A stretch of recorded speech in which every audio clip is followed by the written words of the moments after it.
സഖ്യകക്ഷികളുടെ അതൃപ്തിക്കിടെ നിർണായക ഇന്ത്യ സഖ്യയോഗം നാളെ ചേരും. രാഹുൽ ഗാന്ധിയുടെ ഡീൽ ആരോപണത്തിൽ പ്രതിഷേധിച്ച് CPM general secretary MA Baby വിട്ടുനിൽക്കും.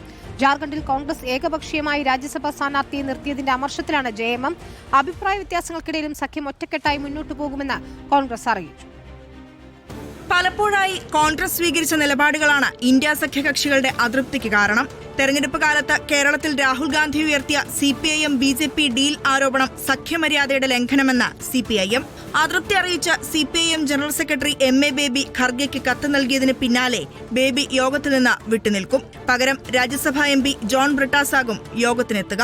BJPയുമായിട്ടൊരു deal ഉണ്ടാക്കിയിരിക്കുന്നു എന്നുള്ള ആരോപണം പ്രസിഡന്റ് ശ്രീ ഖാർഗെ, പ്രതിപക്ഷ നേതാവ് ശ്രീ രാഹുൽ ഗാന്ധിയുടെ സഹോദരി ശ്രീമതി പ്രിയങ്ക ഗാന്ധി ഇവരെല്ലാം വന്നിട്ട് പറയുകയാണ്. യോഗത്തിൽ പങ്കെടുത്ത് നേരിട്ട് പ്രതിഷേധം അറിയിക്കാനാണ് CPI തീരുമാനം. ജാർഖണ്ഡിൽ ഏകപക്ഷീയമായി കോൺഗ്രസ് രാജ്യസഭാ സ്ഥാനാർത്ഥിയെ നിർത്തിയത് അംഗീകരിക്കില്ലെന്ന് മുഖ്യമന്ത്രി ഹേമന്ത് സോറൻ മല്ലികാർജുൻ ഖർഗെ അറിയിച്ചു. മഹാരാഷ്ട്രയിലെ ശിവസേന ഉദ്ധവ് താക്കറെ വിഭാഗത്തിനും ശരത് പവാറിനും ചില കാര്യങ്ങളിൽ കോൺഗ്രസുമായി തർക്കമുണ്ട്. DMK യോഗം ബഹിഷ്കരിക്കുമെന്ന് നേരത്തെ അറിയിച്ചിരുന്നു. അതേസമയം 23 പാർട്ടികൾ നാളെ യോഗത്തിനെത്തുമെന്ന് AICC general secretary Jairam Ramesh.